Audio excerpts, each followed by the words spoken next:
When Pearl Bryan boarded a train in central Indiana bound for Cincinnati, she hoped the trip to Ohio would mean an end to her troubles. Pearl just wanted to make a problem go away. She had no idea that her tragic fate would be immortalized in song as a warning of what fate awaits young people who stray from the path of righteousness. It was January 1896, and the 21-year-old belle of Putnam County was desperate. Unmarried and pregnant, Pearl was heading to Cincinnati, where the father of the child said he had arranged for an illegal abortion. Instead, the girl who would evermore be known as Poor Pearl was betrayed and most foully murdered by the man she trusted. Ordinarily, such a story would pass into oblivion after Killer was swung off into eternity by the hangman. No doubt this family secret would be buried deep. But this time was different. Pearl's murder was tailor-made for the popular culture of the time. The barbarity of the crime, its characters and its cause, created a melodrama that wrote itself. A villain deflowers a beautiful young girl and murders her to cover up an unplanned pregnancy so he can continue to live a life of debauchery. To prevent the girl from being identified, he cuts off her head, which is never found. The tragedy understandably resonated with the public, prompting the composition of one of America's most enduring folk ballads meant to encourage young ladies to embrace chastity and modesty. If not for her ignominious end, Pearl Bryan likely would not even rate a footnote in history. Assuming she returned alive and well from Cincinnati, she should have thanked her lucky stars and learned her lesson. Pearl had no aspirations beyond being a wife and mother, and could have her pick of suitors, so it is likely she would have settled down, become a mother, and dealt with her past as best she could. There are a few facts we can glean about Pearl, if we are willing to accept the contemporary newspaper accounts with a grain of salt. We know that she was the youngest of 12 children, born to the anonymous wife of Alexander Bryan, a well-to-do dairy farmer in Putnam County. 6 siblings were alive to mourn the death of poor Pearl in 1896, along with both parents. The Bryans were well respected in the area, known for their piety and upright character. Members of the Bryan line had been in central Indiana for close to a century, and people remember that the family helped pacify the Indians back in the days before statehood. We know that Pearl graduated near the top of her class from Greencastle High School in 1892. She did not pursue any further education and lived with her parents. She was an avid seamstress who fashioned most of her own clothes. Her commitment to sewing was readily identifiable by calluses that are apparently unique to practitioners of that trade. These later proved useful to investigators. More than 100 years out of style, it is hard to judge from a line drawing whether Pearl was as beautiful as the reporters described her. Pearl of a fine voluptuous form with a sweet lovely disposition and manners, popular with all who were acquainted with her, cheerful and happy at all times, beautiful in form and features, highly accomplished, well educated, with a doting father and mother, well provided with this world's goods, and with whom she was a favorite daughter, Pearl Bryan had much to live for. Pearl was in no hurry to settle down despite having her share of suitors. The Inquirer tells us that none of her ardent admirers had made a deeper impression upon her, and her heart was still her own. Although friendly, she was universally aloof to the suitors. Money and position did not have any effect upon her favors. The young man, struggling hard to make his way in life, was as graciously received and as well treated by her as the young swell, rolling in luxury and wealth. She counted her admirers by the score, but to none did she give her heart or encourage them in any serious intentions. Perhaps knowing she was doomed to be nothing more than a wife and mother, Pearl was not ready to surrender to her fate. Time was not on her side. Press reports stated that 3 long years had passed since her graduation, but eventually some man would win her favor. As the Inquirer said about her, cheerful and talkative, yet lacking in force, by nature kind and benevolent to a fault, and her development of individuality and self-reliance small, she was one who could be easily persuaded, but never driven. The time would come when the proper man would be vetted and a formal courtship begun. Eventually, the number of gentlemen callers Pearl received would dwindle down from many to 1, and then 0 forever. She would go from the special favorite of her parents with its accompanying benefits to homemaker with its attendant duties. There was one young man who stood out from the rest, but only as a friend. Will Wood was Pearl's second cousin and was the nearest relative in age and location to Pearl. A student at DePauw College, now a university, With hopes of becoming a doctor like his uncle, Wood was the son of a well-known and respected Methodist minister. He played a critical role in advancing the plot of this real-life melodrama by introducing the hypocrite and demon Scott Jackson to Pearl Bryan. Wood was Jackson's closest friend, and together the two men frequented some of the region's more questionable saloons and gambling joints. His intentions in introducing Pearl to Jackson were completely honorable. Friend of both Pearl and Jackson, Wood was intimately connected with the crime, but hardly culpable. His interview and testimony proved that he was doing everything he could to help Pearl, and was interested only in her welfare. Letters between Jackson and Wood openly discuss failed attempts to induce a miscarriage through home remedies. In one of the last letters, Jackson discusses Pearl's itinerary and assures Wood that everything will go according to plan, just not the plan Wood and Pearl expected. He said that it was very frequently done every day, and if he had the instruments he could do it himself, Wood testified at Jackson's trial. Such operations, he said, were everyday occurrences, and if we got it done, she would be all right in 3 or 4 days. Wood had a genuine love for Pearl that was described as being more like that of an older brother. He was far away when Pearl was in Cincinnati and would never have sent her if he suspected Jackson's true intention. Like the others connected to the case, Wood was overwhelmed by the strength of Jackson's personality. Not until he met Jackson did the reputation of this Methodist minister's son, attending a religious college with hopes of joining his uncle's medical practice, decline to what the Inquirer decreed to be mixed, and sank much lower than that following the tragedy. While Wood escaped any earthly punishment, the Inquirer condemned him for the unpardonable sin of bringing shame to his family. They met through the intimate acquaintance and friendship of each with Will Wood, who little thought when he brought this pure, spotless virgin in contact with the hypocrite and demon Jackson, that he was committing a sin which he would regret to his dying day and which would bring disgrace, dishonor and ruin on 2 highly respected families, and also upon his own head and that of his aged, respected and Christian father. In the small city of Greencastle, Scott Jackson was a Jekyll and Hyde. His lineage was rarely equaled and never surpassed by those in his new hometown, and he was welcome in parlors around the city. When away at school, he preferred different company, the kind that would have barred him forever from any home in Greencastle.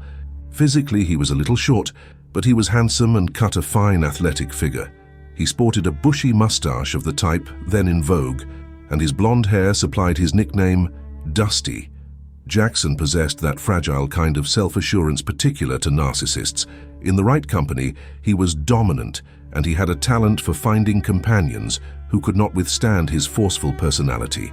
He was a villain from head to toe and sternum to spine, lacking any conscience whatsoever. The Inquirer gave an apt description of Scott Jackson.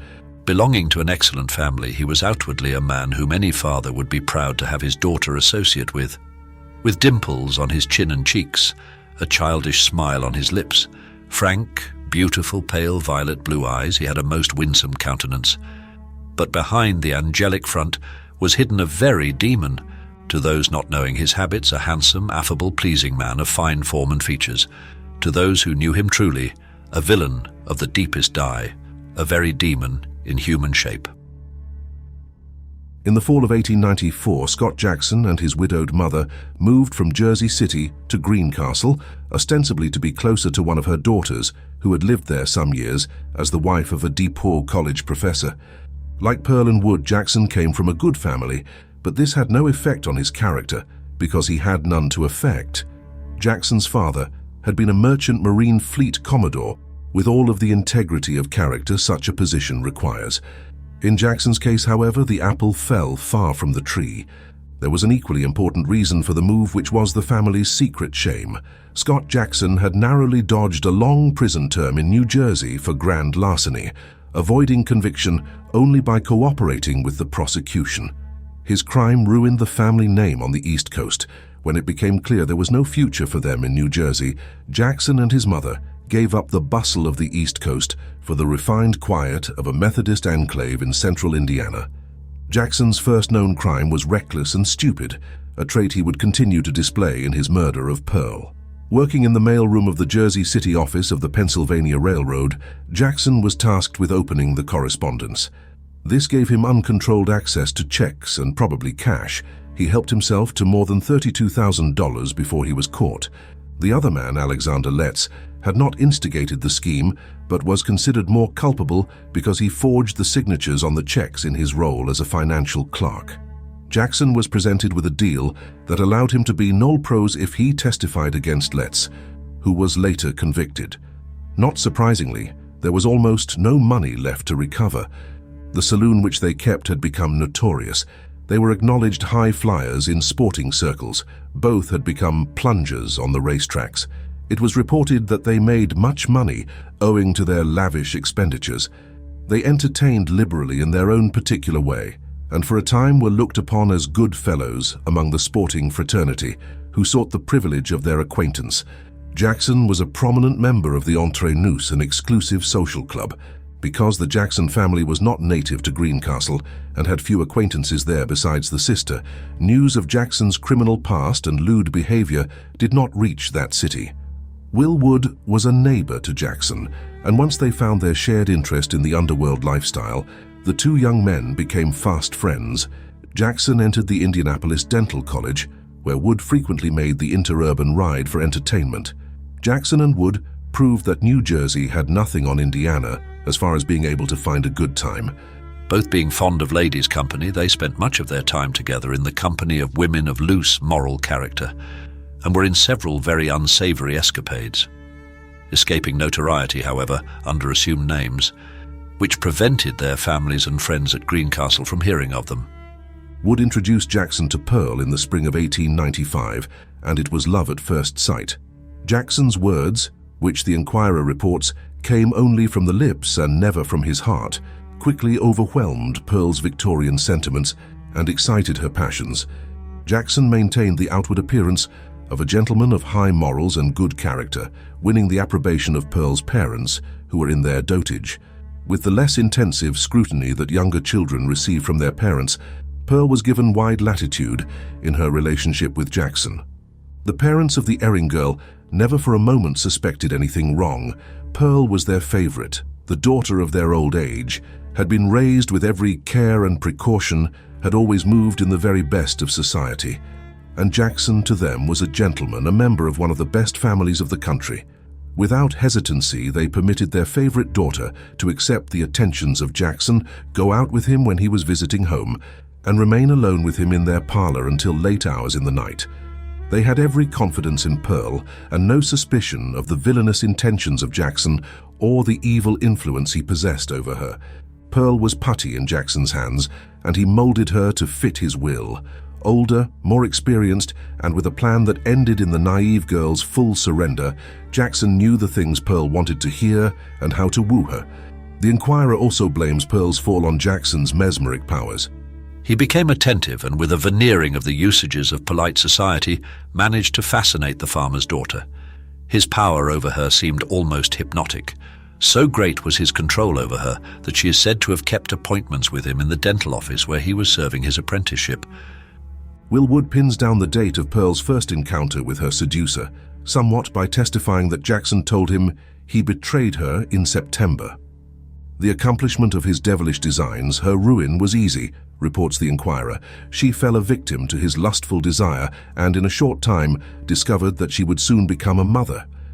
In a panic, Pearl turned to Wood, who became the primary conduit of information between the expectant parents.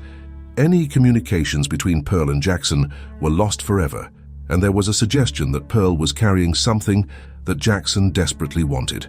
It was clear that her body was searched after she was dead. It remains a mystery what, if anything, he found.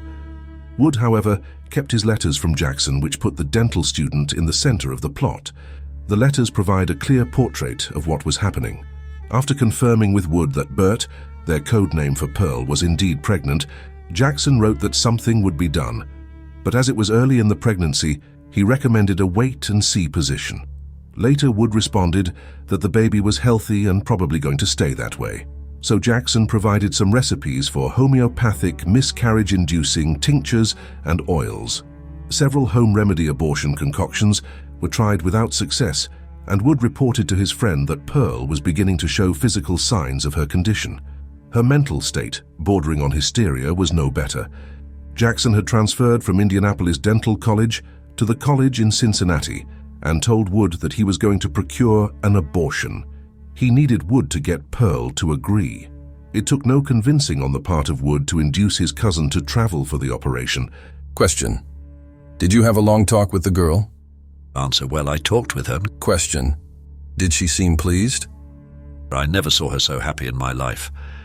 In addition to sharing his troubles with Will Wood, Jackson confided everything to his roommate, Alonzo Walling, whose involvement in the crime would result in his death on the gallows before his 22nd birthday. Walling was also a student at the Ohio Dental College, although his background was much more common than Jackson's. The oldest of 3 boys, he was 19 years old and had worked his way through high school in one of the Indiana glass factories until it closed. Like Jackson, Walling's mother was a widow, and the Inquirer reported that, having very poor health, her only thought was to try and give him a good education. While not absolving him of one scintilla of guilt, the Inquirer paints him as an unintelligent dupe who lacked the backbone to stand up to Jackson. We have no reason to doubt the accuracy of this view. Wood saw Pearl off at the Greencastle train station on Monday, January 27, 1896. Their meeting at the depot was by mere chance. He was there to pick up his father, who was returning from a church conference. Wood was the only relative who knew where she was really heading, as she told her parents she was going to spend the week with friends in Indianapolis. She arrived in Cincinnati in the afternoon on Monday, was met by Jackson and put up at the Indiana house, but from there her activities until the night of her murder are unknown. Most likely she remained in her room or close by during the day. How Jackson kept her in limbo for a week, waiting to have an abortion, is a mystery, but probably she was still under his hypnotic influence. Walling eventually acknowledged being with Pearl and Jackson at Wallingford's saloon early Friday night, when confronted with witnesses who saw the 3 there. He claimed that was the first time he spent any time with her. Jackson also denied knowing Pearl was in town until he was presented with the witnesses from Wallingford's saloon. He was the last person seen with her in the city at around 8 p.m. when Pearl and Jackson boarded a cab. The only witness who put Walling with them at that time was unreliable and eventually convicted of perjury in connection with his testimony. He admitted he lied simply to inject himself into the story. In their desperate attempts to deflect blame for the horrific crime, Jackson and Walling told everything they knew about the other man. Thanks to this mutual betrayal, it was simple for police to track the movements of each man and pick up evidence along the way. However, since each tried to portray the other as the one who actually did the killing and denied he was even there, neither man would say what happened in a small wooded area outside Fort Thomas, Kentucky, on the night of January 31st, 1896. However, the killer painted in crimson a picture of how Pearl Bryan died, which was left for investigators to decipher. A typical winter thaw warm front caused snow to turn to rain across the Ohio River Valley that Friday night, and by clues at the murder site, Pearl and her killer arrived outside Fort Thomas across the river from Cincinnati after 10 p.m. By that time, the warm front had moved through and the clouds were dissipating. We know this was the hour of her death because Pearl's body and her clothes were dry when she was found the next morning. The young man who discovered the body of Pearl Bryan around 7 a.m. on Saturday, February 1st, testified that it was not unusual to find ladies of the city asleep or camping near the soldiers stationed at Fort Thomas. So at first, when he came over a small hill in a pasture on John Locke's farm and looked into the copse below, he assumed it was just one of these unfortunates sleeping it off. Then he testified he saw the blood. It was spattered everywhere. Police reported finding blood on the underside of leaves and high up in the trees 15 feet away from the crime scene. The ground was literally saturated with blood, testified Cincinnati detective Cal Krim. The earth was upturned and blood was found to a depth of 8 or 9 inches. The crime scene was out of a nightmare. The already bleak grayness of a northern Kentucky winter was made worse by the blood-drenched snow turning into crimson-tinted mud puddles. The melting snow created a slight mist in the air that contributed a damp chill. Crowning the dismal spot was the reason everyone was there, a bloodless corpse with nothing more above her shoulders than a stump. The young woman's head had been severed at the 5th cervical vertebra, right above where the neck meets the shoulders. The head itself was missing. The cut was made with skill. She had not been butchered. A quick glance at Gray's anatomy indicates that a cut near that area is what someone well acquainted with the anatomy of the head and neck would make when separating one from the other. The woman's clothes were in such disarray that police incorrectly thought she had been raped. Instead, the killer was searching for something, possibly a letter, which the woman kept with her. The upper part of the woman's dress was open, as was the garment beneath, and her bosom was bare, the Inquirer wrote.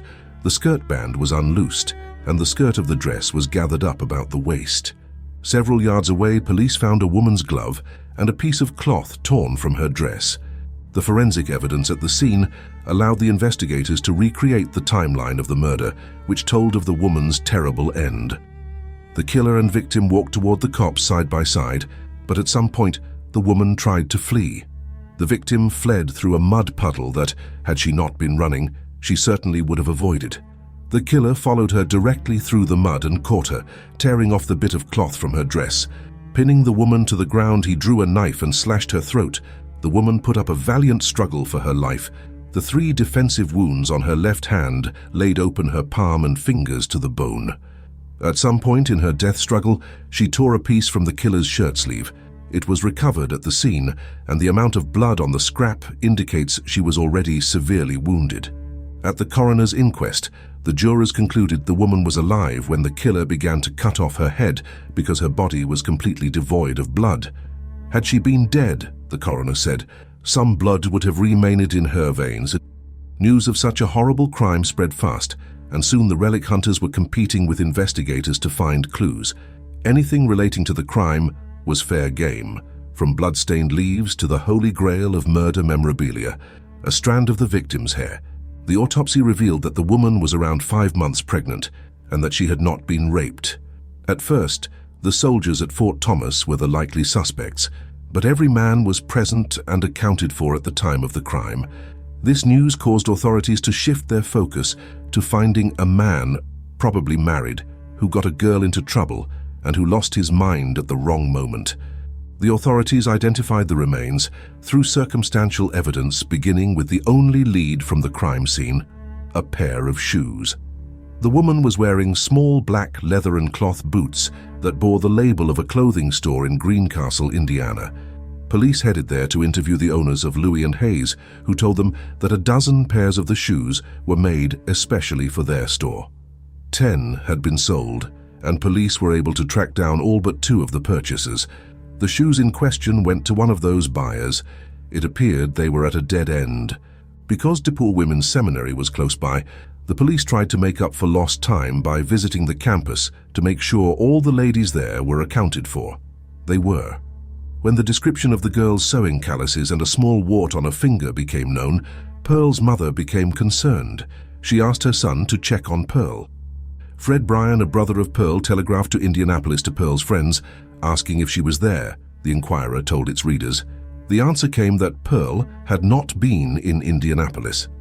Faced with the likelihood that the impossible had become possible and that the murdered girl might be their youngest daughter, Pearl Bryan's parents were about to go to the police with their concerns. Detectives from Newport and Cincinnati were ahead of them and arrived on their doorstep in the early hours of the day. The officers were already convinced that the dead woman was Pearl Bryan and only needed confirmation from the family. The clue that broke the case open came from the Western Union telegrapher, who happened to be a friend of Will Wood's.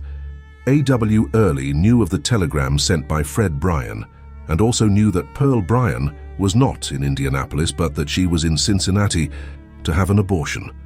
It was then he knew that he possessed positive information, not only as to the identification of the headless body at the morgue in Newport, but also to the fixing of the guilt on one or more persons, one of whom at least was Early's intimate friend. Wood not only talked to Early about the problems of Pearl and Scott Jackson, he showed him the letters written by Jackson with the various suggestions for inducing an abortion. With the shoes and Pearl's homespun clothes in hand, the detectives knocked on the door of the Bryan home around 2 a.m. Suffice to say that within an hour, arrest warrants had been issued for Scott Jackson and Will Wood for the murder of Pearl Bryan. Jackson was the first man arrested, and his capture went without incident. He was picked up outside the rooming house where he lived with Walling. It was after 9 o'clock, when almost the last ray of hope had died out of the officers' breasts, that Chief of Police Deitch received word that Jackson had just been seen at the Palace Hotel. The chief started out and ran into a man answering Jackson's description. He informed the detectives of the fact. The fellow was watched and was seen to walk slowly down 9th Street, and on reaching 222, he looked up at the windows. He strolled slowly to Plum Street and stopped, and again looked back at the house. One of the detectives approached Jackson from behind and called out, "Dusty!" which made Jackson turn. "Your name's Jackson, isn't it?" asked the detective. The most interesting thing about Jackson's first interrogation after his arrest was where and how it occurred. The scene in the private office of Mayor Caldwell in the City Hall was undoubtedly the most remarkable ever witnessed there. The mayor was sitting in his office with his chief clerk, Cliff Lakeman, when Jackson was ushered into his presence by the officers, at the head of whom was Chief of Police Deitch. A few minutes later, the room was thronged with representatives of the newspapers and detectives. Coroner Hare was also there waiting for possible developments. Jackson, the prisoner, sat in the center of a long sofa on the east side of the room. On the side of him was Chief Deitch. The latter conducted the examination, while the mayor sat in his chair, smoked a cigar, and listened.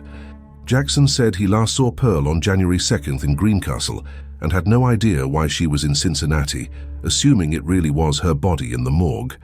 What he could not explain away with a lie, he simply shrugged off with an "I don't know." Jackson was surprised to learn that police had been doing more than just trying to identify a body. Jackson's acquaintances knew he was from Greencastle, as was the victim, and he was seen in the company of a mysterious young girl before the body was found, but not after. When Jackson began carrying a valise for no apparent reason, he was brought to police attention. Although it was one of hundreds of tips provided, police dutifully sent a detective to speak with a saloon keeper who was holding on to a case for Jackson. The officer came back with a critical piece of evidence. Known forever as the bloody valise because the name fit, the satchel appeared as how one would imagine it would if its previous contents was a severed head. His explanation for this was weak. When asked why he left the valise in the saloon, Jackson said he did it because he did not want to carry it. He admitted his boarding house was just across the street and the valise was empty. Following the interview, Jackson was booked into the Hamilton County Jail on a charge of murder. Jackson's cell contained no light and was built from dark stone. Several cells away, a single gas lamp flickered. The Inquirer did not report if Jackson's cell block was otherwise empty, but he was alone in his cell. In this dungeon, he began to lose his cool demeanor and was afraid of being lynched. He requested the jailer to sit outside his cell. The jailer said he thought Jackson was more likely to kill himself than be lynched, and thus began a restless night for the accused. Around 2 a.m. he asked the jailer if Walling had been arrested yet. When the turnkey asked why he should be, Jackson clammed up. The jailer reported the behavior to investigators, and by 3 a.m. Walling was in custody. The report of Wood's arrest in South Bend reached Cincinnati around 6:30 the next morning. Will Wood was interrogated in much the same fashion as Jackson, but with his father in the room as well. Based on the information uncovered in Greencastle, police did not consider Wood guilty of anything other than having a bad choice in friends. His interview did not shed any new light on the case, and he was released. The circumstantial evidence against Jackson and Walling was increasing exponentially with every edition of the Inquirer, but the paper's accounting was not far from the truth. Faced with the overwhelming stack of evidence, the men turned on each other. In Jackson's locker at the dental college, searchers found trousers that were blood-flecked and had muddy cuffs, as if the wearer had run through a mud puddle. Jackson claimed Walling wore the pants the night he killed Pearl. While Walling simply denied knowing anything about the pants, a possible weapon was found in the form of a straight razor hidden in the bottom of Walling's trunk. He admitted the razor was his, but denied it was connected to the crime. Authorities were alerted to its existence by Jackson. Walling repaid the favor by pointing out that Jackson purchased cocaine and was planning to give Pearl an overdose via injection. No injection site was present on her body, but the autopsy showed she had ingested cocaine powder. He went on to say, Jackson told him the cocaine was to paralyze Pearl's vocal cords so she could not scream when he killed her. Jackson admitted buying the cocaine, but said he did this at Walling's request. Continuing his quixotic effort to lay the crime squarely at the feet of Jackson, Walling told police where they could find the coat Jackson wore the night of the murder. A detective went to the spot and found the black coat which matched the pants found in the locker. Bloodstains were found on the sleeves and front. The Inquirer claimed in one of the pockets was found tansy flower, which, made into tea, is used to produce miscarriages. Occasionally the prisoners were questioned together, which resulted in conversations between the two that always degraded into each man demanding the other do the honorable thing and tell the truth. In reality, Walling was not helping his case much, if at all.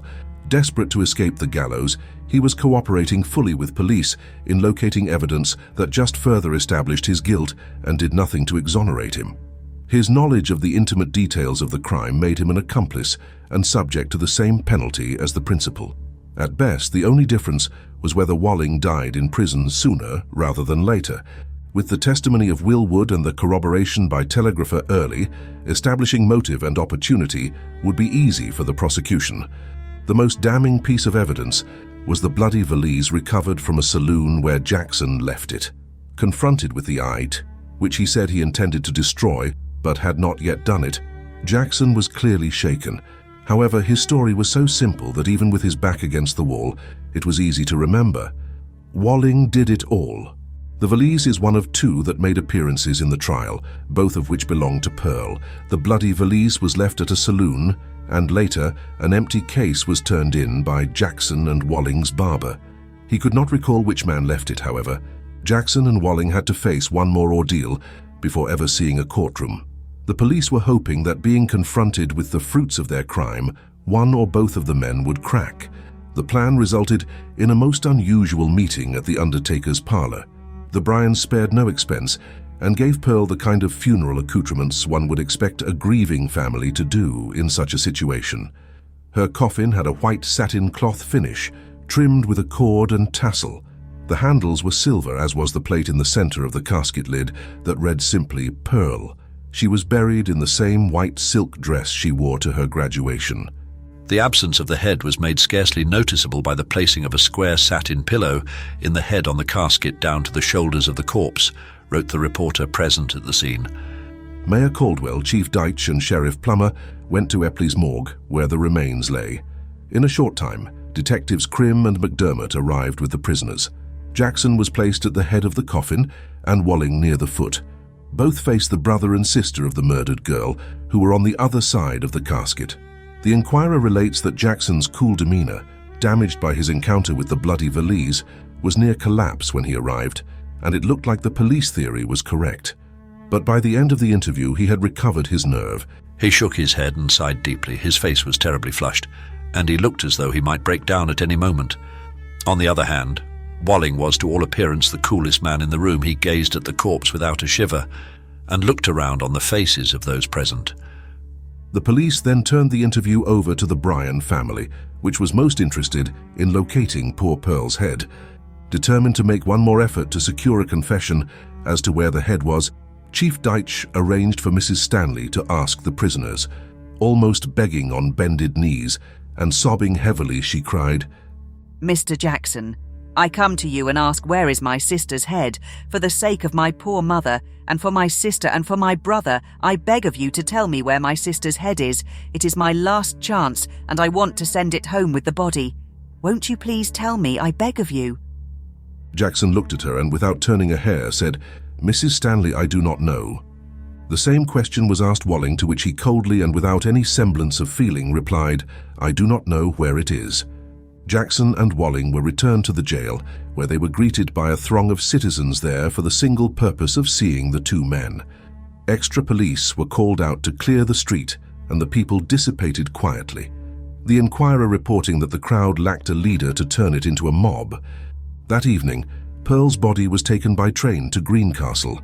Her father had it placed in a sepulchre until her head could be found. Over and over, he rejected entreaties to hold a funeral, but only responded, "We must have her head. She cannot be buried without her head. The head must be found." The two men fought extradition from Ohio to Kentucky, but the courts upheld the governor's order. Their trip from Cincinnati across the Ohio River to Newport is, without question, one of the greatest police chases ever conducted, and contains an ironic twist that can only happen in real life. The Inquirer's vividly detailed account by an anonymous reporter, likely paid by the word, conveys the festival-like excitement caused by their transfer to Newport and deserves quoting at length. St. Patrick's Day, March 17, 1896, will ever live green in the memory of Alonzo Walling and Scott Jackson. It was on this day they were taken to Kentucky, quietly and without much ado. The crowds about the jail and the reporters had no idea what was going on until patrol wagon number 3 backed up to the door, and Sheriff Plummer, followed by his prisoners and the detectives, went to get in. Immediately the crowd went wild and a mighty yell went up. "They're going to Kentucky," was yelled by 1,000 voices. Cabs were telephoned for by reporters, spring wagons were pressed into service, and before the officers and prisoners could get in the patrol wagon, fully 12 or 15 vehicles were ready to follow. The horses were forced to a run, and those following increased their speed accordingly. The crowd increased. Fear was unmistakably seen on the countenances of both prisoners. Down Sycamore Street to 8th, the horses went on a wild run. Before reaching 8th Street, Sheriff Plummer said that it would be impossible to thwart the fast-increasing throng, and in order to throw them off their guard, ordered the driver to turn west off Sycamore on 8th and drive to Central Police Station. A large crowd awaited them there, and the prisoners were quickly hustled into the cells. The crowds increased until the large iron doors had to be closed to keep the crowds from the driveways and corridors of the big city building. The prisoners were kept there for 2 hours or more. Every movement of the officers was watched closely, especially by the reporters. Suddenly, the large iron doors flew open and Patrol Number 1 dashed into the courtyard when the party was again loaded in quickly. Once in the wagon, a wild drive to Newport was made. East on 8th Street to Broadway dashed the team of splendid police horses down Broadway to 2nd and over the Central Bridge. On a full run, thence up York Street in Newport, up to 3rd to the jail. Everywhere the people stopped and stared at the strange chase as Patrol Number 1 and vehicles containing press representatives galloped by, throwing mud and snow in all directions, and unconsciously the correct conclusion was arrived at in nearly every case, that Jackson and Walling were being taken across the river. The overwhelming circumstantial evidence made the summer 1896 trials of Jackson and Walling perfunctory affairs. There was the typical legal wrangling in which every lawyer bore the title Colonel, and the state of Kentucky was represented, the Inquirer assured readers, by the best team of prosecutors that could be assembled from across the bluegrass state. Jackson took the stand in his defense, but there was nothing new to his theory of the crime. Will Wood got Pearl pregnant, and as a favor to him, Walling took Pearl across the river and murdered her. He maintains that Walling was confused and panic-stricken when he saw the articles in the newspapers describing the finding of the body at Fort Thomas, according to reporters. Jackson's duties, which he failed miserably, were to dispose of Pearl's luggage. His jury took under 15 minutes to find him guilty and recommend the death penalty. Walling's attempt to pin everything Jackson was similarly unsuccessful, and he joined his former roommate in the death house. All appeals were unsuccessful, and the execution scheduled for March 20th, 1897. On the night before the hanging, Jackson and Walling were lodged together in the death house, where they spent their time writing notes to family and friends, eating hearty meals, and talking with the Death Watch, made up of jailers and newspapermen. Both men were resigned to their fates, but Walling appeared to be more accepting. He ate a steak dinner and decided at 1 a.m. to go to sleep. The Inquirer reports that soon he was sleeping like a baby. Jackson, on the other hand, did not sleep. He talked with his jailers well past 2 a.m. when he was visited by Sheriff Jewel Plummer. The sheriff interrupted Jackson in his letter writing and asked if the condemned man planned on making a statement. "If you are, I would appreciate knowing that in advance," the sheriff said. Jackson replied that he wouldn't make a statement. Plummer then asked if Jackson would exonerate Walling. A villain to the end, Jackson demurred. "I cannot save Walling without lying," he lied, "and I will not do that." Shortly after dawn the next morning, Jackson and Walling, dressed in black cutaway coats and white shirts, mounted the gallows and, without making any statements, were hanged for the murder of Pearl Bryan. They both died instantly. The Inquirer headline over its long article describing the hangings read, "Sheathed Justice's Sword." The article reported that once the black hoods were removed from the corpses, Walling's face appeared peaceful, while Jackson died hard. Only those who gazed upon the distorted and discolored face of Scott Jackson, after the lifeless body had been cut down from the scaffold, will ever realize the agony which he suffered before death's icy grasp reached out and released him from his earthly sufferings. The relic hunters who were out after Pearl's murder were there for her killer's executions, but came away, at the moment, empty-handed. As the bodies swayed at the end of their ropes, the throng began to push forward, and the militia which was on hand for just such an expectation fixed bayonets and forced the crowd back. Legend tells us that pieces of the hangman's rope are particularly valuable as charms, so it is likely some lucky collectors eventually paid a pretty penny for a few inches of rope, thanks to eager jailers or militia members. Pearl Bryan's severed head was never located, despite intensive efforts by the police and public reunite it with her body. At one time, a pond near Fort Thomas was drained at considerable expense with nothing to show for it. Walling spoke openly of his speculations and eventually fixed on the idea that Jackson threw Pearl Bryan's head off the bridge into the Ohio River. He backed up this claim with another. Jackson not only brought Pearl's head back to the rooming house, he looked at it admiringly. He came in with a valise, and I saw him open it and say, "You are a beaut, you are." He thought I was asleep. In his earliest statement after admitting he knew about Pearl's murder, Walling told police he believed Jackson buried it near the murder site.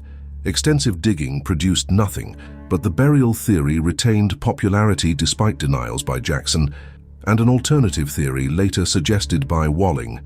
For several decades, every time a human skull was unearthed in northern Kentucky, a surprisingly common experience, it was suspected of being poor Pearl's head. Each time the skull was ruled out, Pearl's father, Alexander, reconciled himself to the sorry fact that Pearl's head would probably never be found and allowed his daughter's remains to be buried without it. Her coffin was removed by pallbearers from her high school class from the tomb where it had been stored. Will Wood's name is not mentioned in any newspaper reports.